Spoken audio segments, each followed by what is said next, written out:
Yosua 2 ayat yang pertama, pengintai-pengintai di Yeriko. Yosua bin Nun dengan diam-diam melepas dari Sitim 2 orang pengintai, katanya, "Pergilah amatilah negeri itu dan kota Yeriko." Maka pergilah mereka dan sampailah mereka ke rumah seorang perempuan sundal yang bernama Rahab, lalu tidur di situ. Oke, shalom, selamat malam. Ayat yang baru kita baca adalah peristiwa pada waktu itu Yosua menjelang masuk untuk menguasai tanah perjanjian, gitu ya. Dari sana dikatakan bahwa Yosua mengirim utusan pada saat mereka berada di Sitim. Jadi diam-diam pada waktu itu Yosua, umat Tuhan sudah sampai bersama dengan Yosua di daerah Sitim, dan kemudian setelah diam-diam Yosua mengirim utusan untuk menyeberang ke Sungai Yordan dan dia sampai ke kota Yeriko untuk mengawasi kota itu, gitu ya. Di sini mungkin saya akan perlihatkan kepada Anda sedikit tentang peta daerah Sitim, di mana itu persis berseberangan dengan kota Yeriko. Jadi itu dibatasi oleh Sungai Yordan. Sitim berada di sebelah timur, sementara Yeriko berada di sebelah barat Sungai Yordan. Jadi yang membatas antara Sitim dengan Yeriko itu adalah sebuah sungai, yaitu Sungai Yordan. Gitu. Dan di sana dikatakan bahwa Yosua mengirim 2 utusan sana, mengirim 2 pengintai ke kota Sitim. Gitu ya. Peristiwa mengirim pengintai itu tentunya sebelumnya pernah dilakukan oleh Musa. Pada saat itu bagaimana Musa mengirim utusan pengintai untuk mengintai tanah perjanjian. Dan kita tahu ceritanya bagaimana hanya 2 orang memberikan kabar baik, yaitu Yosua bin Nun dan Kaleb bin Yefune. Dan kemudian Yosua melakukan hal yang sama pada saat mereka di Sitim, tapi Yosua hanya mengutus 2 orang saja. Nah, dikatakan mereka sampai ke rumah seorang perempuan sundal yang bernama Rahab dan menginap di situ. Pada video ini saya akan membahas mengenai Rahab, gitu ya, satu tokoh yang cukup unik dalam firman Tuhan. Bahkan dalam silsilah kehidupan Yesus pun nama Rahab ada di sana, gitu ya. Rahab ini pertama kali muncul di Yosua pasal 2 ini, bagaimana pada waktu itu umat Tuhan, pengintai Yosua itu datang dan masuk ke kota Yeriko dan dia menginap di rumah seorang perempuan sundal yang bernama Rahab. Banyak orang yang mengatakan bahwa Rahab di sana bukan cuma sebagai seorang perempuan sundal, tetapi dia juga seorang pemilik penginapan. Sehingga pada waktu itu 2 orang pengintai yang diutus Yosua tadi menginap di sana, gitu ya. Dan kemudian kalau Anda baca lanjutannya di Yosua pasal yang kedua, yang tadi kita baca ayat yang pertama, di lanjutannya dikatakan bahwa kemudian banyak orang memberitahukan bahwa ada pengintai yang datang ke rumah Rahab, dan kemudian orang menanyai pada Rahab di mana pengintai itu, dan Rahab menyembunyikan pengintai itu, gitu ya. Kemudian Rahab menyelamatkan pengintai yang dikirim oleh Yosua tadi. Mungkin saya akan loncat ke beberapa ayat yang lain. Langsung ke ayat yang ketiga dikatakan, maka Raja Yeriko menyuruh orang kepada Rahab dan mengatakan, bawalah keluar orang-orang yang datang kepadamu itu yang telah masuk ke dalam rumahmu, sebab mereka datang untuk menyelidiki seluruh negeri ini. Jadi keberadaan 2 pengintai tadi sudah diketahui oleh Raja Yeriko pada waktu itu, gitu ya. Tetapi perempuan itu telah membawa dan menyembunyikan kedua orang itu dan berkatalah, iya, memang orang-orang itu telah datang padaku, tetapi aku tidak tahu dari mana mereka. Dan ketika pintu gerbang hendak ditutup menjelang malam, maka keluarlah orang-orang itu dan aku tidak tahu kemana orang itu pergi. Segeralah kejar mereka, tentulah kamu dapat menyusul mereka. Jadi waktu itu Rahab memberikan informasi yang salah bahwa mereka sudah pergi, gitu ya. Dan kalau kita baca lanjutannya, itu semua bagaimana Rahab menyelamatkan 2 orang pengintai tadi, gitu ya. Di sini kita lihat dalam firman Tuhan tentang satu pribadi, yaitu perempuan sundal yang berdiam di Yeriko, yang adalah pemilik sebuah penginapan di sana, gitu. Dan bagaimana perempuan itu akhirnya menyelamatkan 2 orang pengintai yang diutus oleh Yosua, dan bagaimana kemudian itu memberikan suatu kabar baik bagaimana orang penduduk Yeriko pada saat itu sudah gentar terhadap orang Israel dan rombongannya, gitu ya. Dan kemudian waktu itu Rahab meminta kepada 2 orang pengintai itu untuk supaya pada saat nanti mereka akan menyerang Yeriko, supaya Rahab dan keluarganya, orang tuanya dan keluarganya semua diselamatkan, dan itu dilakukan, digenapi semua, gitu ya. Dan satu hal yang menarik dalam firman Tuhan tentang Rahab ini, sebelumnya sudah perlu saya ingatkan bahwa kata Rahab dalam Alkitab pada 2 hal yang sangat berbeda jauh. Jadi kalau Anda baca kitab Ayub atau Anda baca kitab Yesaya, di sana ada juga kata Rahab. Tapi hati-hati saudaraku, bahwa Rahab yang di sana itu beda dengan Rahab yang diceritakan dalam Yosua tadi. Yang di Yosua tadi adalah Rahab yang seorang perempuan sundal, gitu ya. Sedangkan kalau kita baca dalam kitab Ayub atau kitab Yesaya, Rahab yang dimaksud di sana adalah sejenis monster atau makhluk laut, gitu ya. Mungkin kita lihat sedikit ayatnya. Mungkin saya ambil yang di Ayub aja. Ayub 26 ayat 12 dikatakan, ia telah mendudukan laut dengan kuasanya dan meremukkan Rahab dengan kebijaksanaannya. Jadi kata Rahab di sana itu berbicara soal sebuah makhluk atau monster laut pada waktu itu, gitu ya. Jadi ada dua jenis kata Rahab yang ada di Alkitab. Nah, Rahab yang kita bicarakan di sini adalah seorang perempuan sundal yang ada di Yeriko yang kemudian menolong dua orang pengintai yang dikirim oleh Yosua tadi, gitu ya. Dan satu hal yang menarik pada cerita ini adalah bagaimana Rahab ini kemudian diperhitungkan sebagai orang benar. Rahab ini diperhitungkan sebagai orang yang diselamatkan oleh Yosua dan dia akhirnya berdiam di tengah-tengah umat Tuhan, gitu ya. Yang menarik pada statement dari Rahab ini, dia cuma tidak sekedar berjasa karena dia menyelamatkan dua orang tadi, tetapi Allah memperhitungkan dia sebagai satu kebenaran karena melalui Rahab inilah rencana Allah untuk menguasai tanah perjanjian, rencana Allah untuk membiarkan Yosua menguasai tanah perjanjian itu tergenapi. Jadi Rahab menjadi pintu gerbang masuknya umat Tuhan untuk menguasai negeri perjanjian, gitu ya. Dan statement yang luar biasa yang diungkapkan oleh Rahab adalah, kalau kita perhatikan dalam Yosua 2 ayat 9 dan 10 dikatakan, dan berkata kepada orang-orang itu perkataan Rahab kepada dua pengintai, "Aku tahu bahwa Tuhan telah memberikan negeri ini kepadamu." Waktu itu Yosua belum menyerang kota Yeriko, tetapi Rahab sudah tahu bahwa Tuhan akan memberikan negeri ini kepada kamu. Jadi Rahab sudah tahu bahwa Allah yang Maha Kuasa, Allah di atas segala Allah akan datang dan menguasai kota Yeriko itu, gitu ya. Terus lanjutannya, dan bahwa kengerian terhadap kamu telah menghidapi kami dan segala penduduk negeri ini gemetar terhadap kamu, gitu ya. Jadi Rahab sudah memberitahukan bahwa orang Yeriko sudah mendengar banyak tentang apa yang Tuhan lakukan, bagaimana dia membelah lautan, bagaimana dia melakukan segala sesuatu, dan orang-orang Yeriko gentar pada waktu itu, gitu ya. Lanjutannya, sebab kami mendengar bahwa Tuhan telah mengeringkan air laut Teberau di depan kamu. Nah, berita itu sudah nyampe ke mereka, gitu ya. Ketika kamu berjalan keluar dari Mesir dan apa yang kamu lakukan terhadap kedua raja orang Amori yang di seberang sungai Yordan itu, yakni kepada Sihon dan Og yang telah kamu tumpas, gitu ya. Dan di ayat 11 dikatakan, ketika kami mendengar itu, tawarlah hati kami dan jatuhlah semangat setiap orang menghadapi kamu. Dan ini statement yang penting, sebab Tuhan Allahmu ialah Allah di langit di atas dan di bumi di bawah, gitu ya.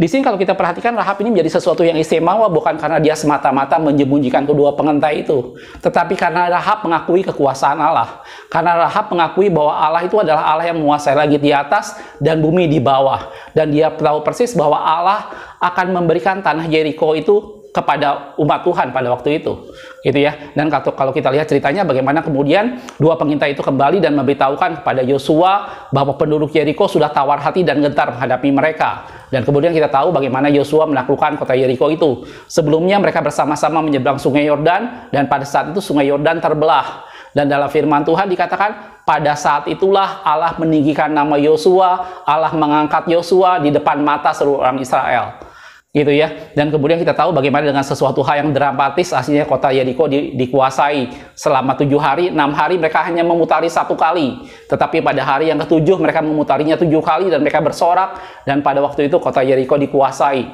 gitu ya. Tetapi tentunya Rahab dengan keluarganya akhirnya diselamatkan dengan menaruh benang kirmisi di jendela rumahnya, gitu ya. Dan ini satu cerita yang menarik tentang satu pribadi yang menjadi bagian dalam rencana Allah.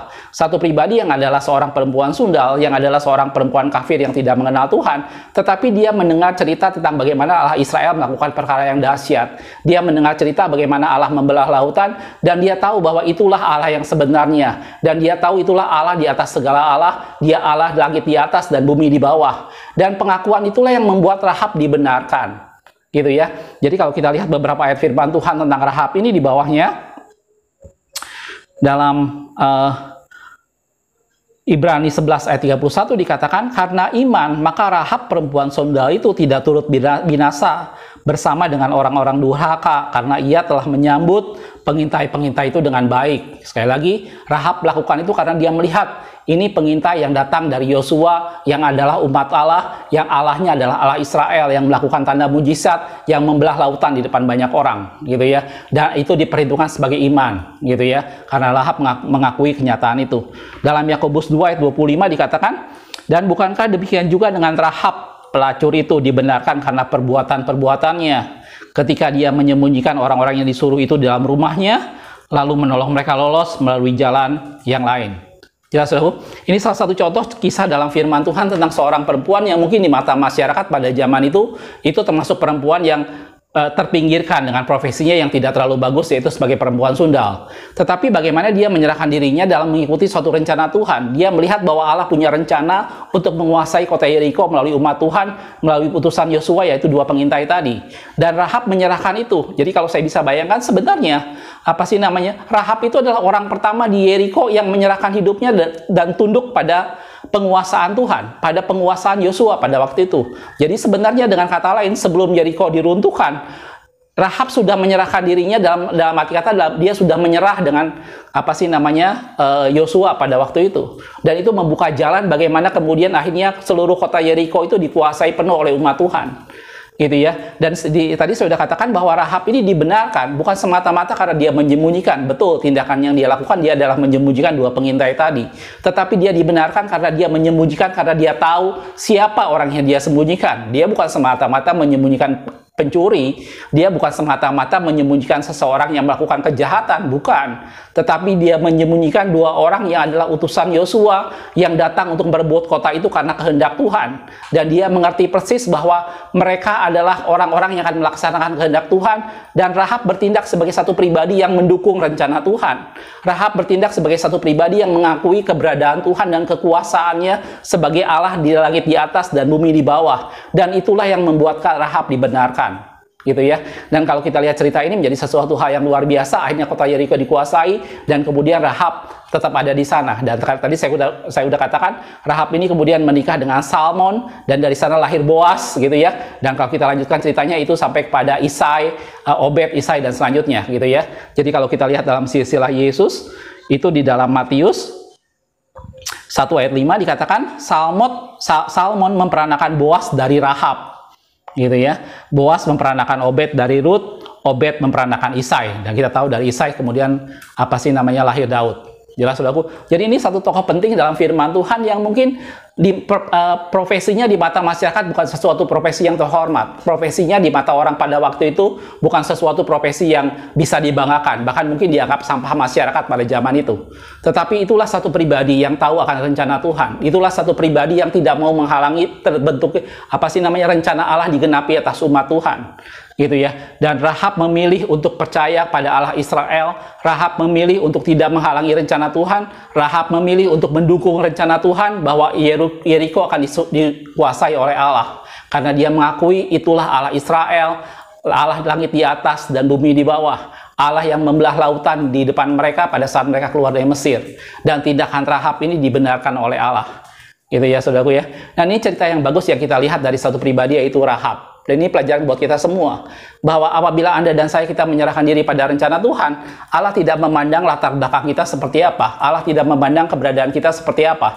Apakah kita orang terpandang atau kita orang biasa saja? Apakah kita orang terpelajar ataupun tidak? Apakah kita orang miskin atau orang kaya? Allah tidak memandang itu semua. Tetapi apabila kita menyerahkan hidup kita dalam rencana Allah, dan kita mengakui bahwa Allah adalah Allah segala Allah yang menguasai segala sesuatu, dan Allah yang punya rencana atas hidup kita, maka tindakan kita akan Allah benarkan.